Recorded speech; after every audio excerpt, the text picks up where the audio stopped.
پی T آئی میں اندرونی اختلافات شدت اختیار کر گئے۔ وزیر اعلیٰ خیبر پختونخوا علیمن کے علیمہ خان پر سنگین الزامات۔ علیمہ خان پر مائنس پلان میں کردار کا الزام عائد، کہا کہ کابینہ میں تبدیلی بجٹ کی وجہ سے کی گئی۔ بجٹ کے بعد ایم پی ایس نے مجھے غدار کہا اور کمپین چلائی۔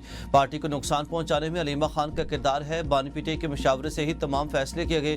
فیصلے ترقی اور عاقب اللہ خان کو بلا کر کابینہ تبدیلی سے آگاہ کیا۔ علیمہ خان کے الزام پر کہوں گا کہ شکایت کمزور منافق لوگ کرتے ہیں۔ بانی سے ملاقات میں انہیں پارٹی میں بڑی تقسیم سے آگاہ کیا۔ علیمہ خان نے بانی پی ٹی آئی کو مائنس کرنے میں کردار ادا کیا۔ پارٹی تقسیم کی سب سے بڑی وجہ ولاگرز کو آگے لانا ہے۔ علیمہ خان ولاگرز کو روکنے کے بجائے ساتھ دے رہی ہیں۔ علیمہ خان کو چیئرپرسن بنانے کی کیمپین چل رہی ہے۔ بشا بی بی ناحق جیل میں ہیں اور سب حقیقت جانتی ہیں۔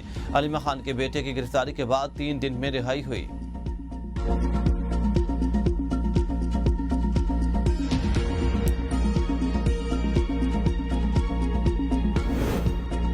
گنڈا پور کے خلاف سازش کا الزام۔ خیبر پختونخوا حکومت کے 2 وزراء مستعفی۔ فیصل خان ترکی اور عاقب اللہ خان نے استعفیٰ دیے اور دونوں وزراء کے استعفے وزیر اعلیٰ کو موصول۔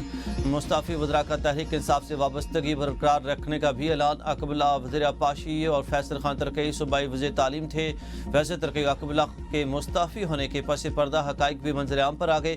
وزیر اعلیٰ علیمن گنڈا پور کے اسد کیسر اور شہرام کے مابین کافی عرصے سے اختلافات تھے۔ ثوابی جلسے کے بعد اختلافات میں شدت آ گئی۔ اسد کیسر اور شہرام کو خدشہ تھا کہ وزیر اعلیٰ نے بانی پی ٹی آئی کو ان کی بلا وجہ شکایت کی۔ وزیر اعلیٰ ان دونوں وزراء کے قلمدان تبدیل کرنے کا ارادہ رکھتے تھے۔ وزیر اعلیٰ ان وزراء کی کارکردگی سے مطمئن نہیں تھے۔ Chairman P T I barrister Gohar نے وزیر اعلیٰ کو ان وزراء کے قلمدان تبدیل نہ کرنے کی تجویز دی تھی۔ بیرسٹر گوہر سعودی ولی عہد محمد بن سلمان پاکستان کا دورہ کریں گے۔ دورہ پاکستان کی تیاریاں شروع۔ دسمبر میں سعودی ولی عہد کے تاریخی دورے کا امکان ہے۔ سفارتی ذرائع کے مطابق محمد بن سلمان کا دورہ پاک سعودی تعلقات میں اہم سنگ میل ہوگا۔ سعودی ولی عہد کے متوقع دورے سے معاشی اور سفارتی تعلقات کو نئی جہت ملے گی۔ محمد بن سلمان کے عمل پر سرمایہ کاری اور تعاون کے اہم معاہدے بھی متوقع۔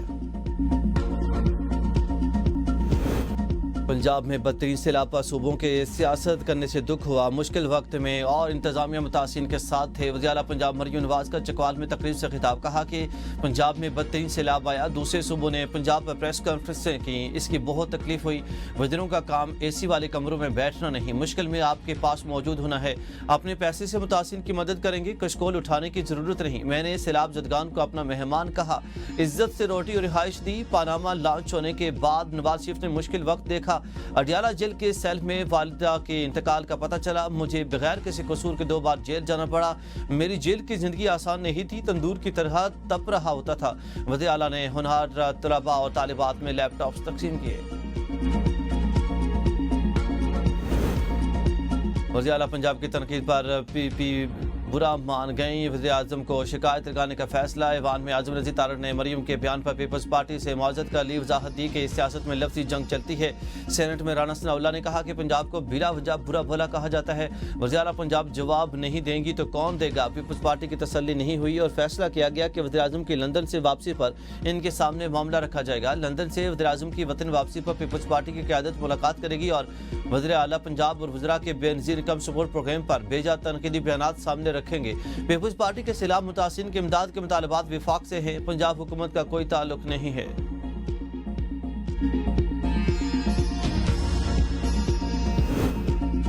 پیپلز پارٹی اور نون لیگ میں نوک جھونک جاری، دونوں طرف سے ایک دوسرے پر الزام تراشی، سیاسی بلیم گیم میں آئے روز شدت۔ پیپلز پارٹی کے رہنما ندیم افضل چند بھی برس پڑے، کہا کہ وزیر اعظم شہباز شریف کا پیپلز پارٹی کے ساتھ اچھا ورکنگ ریلیشن، لگتا ہے کہ مریم نواز کمزور کرنا چاہتی ہیں۔ بینظیر بھٹو شہید کی فوٹو پسند نہیں تو متاثرین کی امداد کریں۔ گالم گلوچ اور تانا مناسب نہیں ہے۔ پنجاب میں سیاسی لوگ حکومت نہیں چلا رہے، ہم پنجاب کا مقدمہ عوام کے لیے لڑیں گے۔ میئر کراچی مرتضیٰ وہاب بولے کہ میں نہ کریں، کام کریں، تنقید برداشت نہیں کریں کہ وفاقی حکومت کام کرے، ہم ویلکم کریں گے۔ وزیر اطلاعات پنجاب عظمہ بخاری کا پیپلز پارٹی کے رہنما کے بیانات پر شدید رد عمل، کہا کہ پنجاب کے وسائل، خزانے اور پانی پر سب سے پہلے پنجاب کا حق ہے، پھر کسی اور کا۔ انہوں نے پنجاب کے سیلاب پر سیاست کرنے کا مشورہ شاید مودی سے لیا ہو۔ لسانیت اور صوبائیت کو ہوا دینے والے خود پیپلز پارٹی کے رہنما ہیں۔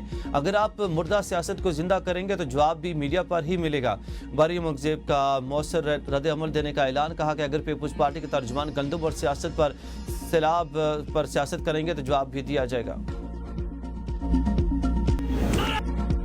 پاکستان کا جدید ترین ملکی ساختہ کروز میزائل فتح 4 کا کامیاب تجربہ ISPR کے مطابق فتح کروز میزائل 7.5 کلومیٹر تک ہدف کو کامیابی سے نشانہ بنا سکتا ہے۔ یہ میزائل جدید ایونکس اور جدید نیویگیشنل نظام سے بھی لیس ہے۔ دشمن کے میزائل دفاعی نظام سے بچنے کی صلاحیت رکھتا ہے۔ فتح 4 کی شمولی سے پاک فوج کی روایتی میزائل فورس کی رسائی، مہارت و بقا کی صلاحیت مزید بڑھ جائے گی۔ صدر مملکت وزیر اعظم chairman joint chief of staff committee اور سروسز چیف کی کامیاب تجربے پر مبارکباد۔ عوام کے لیے خوشخبری، LPG کی قیمت میں بڑی کمی، گھریلو سلنڈر 79 روپے 14 پیسے سستا ہو گیا۔ اوگرا نے نوٹیفیکیشن جاری کر دیا، LPG فی کلو 6 روپے 70 پیسے سستی ہو گئی۔ IMF سے سیلاب متاثرین کی بحالی کے لیے باضابطہ وزیر اعظم پیکج کی درخواست، 389 ارب کے ایمرجنسی فنڈ سے وزیر اعظم پیکج متعارف کرانے کی تجویز۔ IMF مشن نے ریلیف پیکج کے لیے نیٹ بیسڈ اسسمنٹ رپورٹ طلب کر لی ہے۔ سیلابی نقصانات اور بحالی پر وزارت خزانہ، سندھ KP اور بلوچستان سے مذاکرات۔ خیبر پختونخوا نقصانات کے ابتدائی تخمینہ 40 سے 50 ارب، سندھ سے 40 ارب روپے لگایا گیا ہے۔ پنجاب سے آج مذاکرات شیڈول۔ IMF جائزہ مشن کی ٹیکس پالیسی کو FBR سے الگ کرنے کی تجویز، ٹیکس سسٹم کی پیچیدگیاں دور کرنے اور آسان بنانے کی ہدایت، کم ٹیکس شیڈول، اسپیشل رجیم، اضافی ود ہولڈنگ اور ایڈوانس ٹیکس کم کرنے کی تجویز۔ IMF کا بجٹ اخراجات اور اب تک کے معاشی اقدامات پر بھی اظہار اطمینان۔ ایشیائی ترقیاتی بینک نے پاکستانی معیشت میں بتدریج بہتری کی نوید سنا دی۔ رپورٹ میں کہا کہ مالی سال 2026 میں GDP گروتھ 3% رہنے کا امکان ہے۔ پالیسی ریفارمز اور استحکام سے معیشت میں بہتری جاری رہے گی۔ IMF پروگرام سے اصلاحات میں نمایاں پیش رفت ہوئی۔ مستقل اصلاحات اور پالیسیوں پر عمل درآمد ضروری ہے۔ پاک امریکہ تجارتی معاہدے سے سرمایہ کاروں کا اعتماد بحال ہوا۔ حالیہ سیلاب سے بنیادی ڈھانچے اور زرعی زمینوں کو نقصان پہنچا۔ مہنگائی میں اضافے کی وجوہات، سپلائی چین متاثر اور گیس ٹیرف میں اضافہ ہے۔ ایشیائی بینک کی اسٹیٹ بینک کو مہنگائی قابو میں رکھنے کے لیے محتاط پالیسی اپنانے کی تجویز۔ پاکستان کا پانڈا بانڈ بھی جاری کرنے کا اعلان۔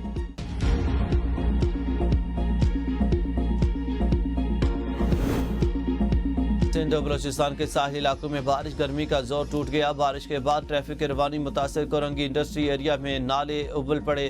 صدر MA Jinnah road, Jamshed town, Tariq road سمیت کئی علاقوں میں ٹریفک جام، گاڑیوں کی قطاریں لگ گئیں۔ بارش سے کے الیکٹرک کے 300 سے زائد فیڈرز ٹپ کر گئے۔ گلستان جوہر، کورنگی اور اورنگی، گلشان اقبال، سرجانی ٹاؤن سوسائٹی اور بلدیہ سمیت دیگر علاقوں میں فیڈرز بند، تاحال 200 سے زائد فیڈرز بحال نہیں ہو سکے۔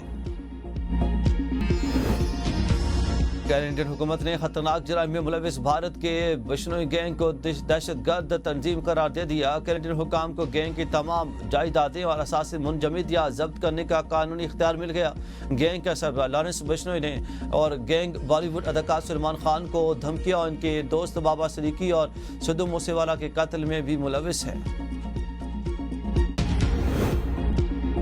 جنوبی افریقہ کے ساتھ ٹیسٹ سیریز کے لیے 18 رکنی پاکستانی اسکواڈ کا اعلان، شان مسعود ٹیم کی قیادت کریں گے۔ 3 نئے کھلاڑی آصف افریدی، فیصل اکرم اور روہیل نذیر اسکواڈ میں شامل۔ بابر اعظم، محمد رضوان اور عامر جمال کی واپسی۔ ایشیا کپ کھیلنے والے کھلاڑی 4 اکتوبر کو اسکواڈ کو جوائن کریں گے۔ پاکستان اور جنوبی افریقہ کے درمیان پہلا ٹیسٹ 12 سے 16 اکتوبر کو قذافی اسٹیڈیم لاہور میں کھیلا جائے گا۔ دوسرا ٹیسٹ 20 سے 24 اکتوبر راولپنڈی میں شیڈول۔ کیمپ 30 ستمبر سے 8 اکتوبر تک لاہور میں جاری رہے گا۔ اور ایشیا کپ میں شکست کے بعد قومی کرکٹرز کے غیر ملکی لیگز کے لیے NOC معطل۔ PCB کی قومی کرکٹرز کو ڈومیسٹک کرکٹ کھیلنے کی ہدایت، کہا کہ لیگ کھیلنے کی وجہ سے کھلاڑیوں کی کارکردگی متاثر ہو رہی ہے۔ کھلاڑیوں کو ڈومیسٹک میں بہتر پرفارمنس کی بنیاد پر ہی ٹیم میں موقع ملے گا۔ فیصلے سے بابر اعظم، شاہین افریدی، محمد رضوان اور فہیم اشرف براہ راست متاثر ہوں گے۔ PCB نے ان کھلاڑیوں کو آسٹریلیا کی بگ بیش لیگ میں شرکت کے لیے NOC جاری کیے تھے۔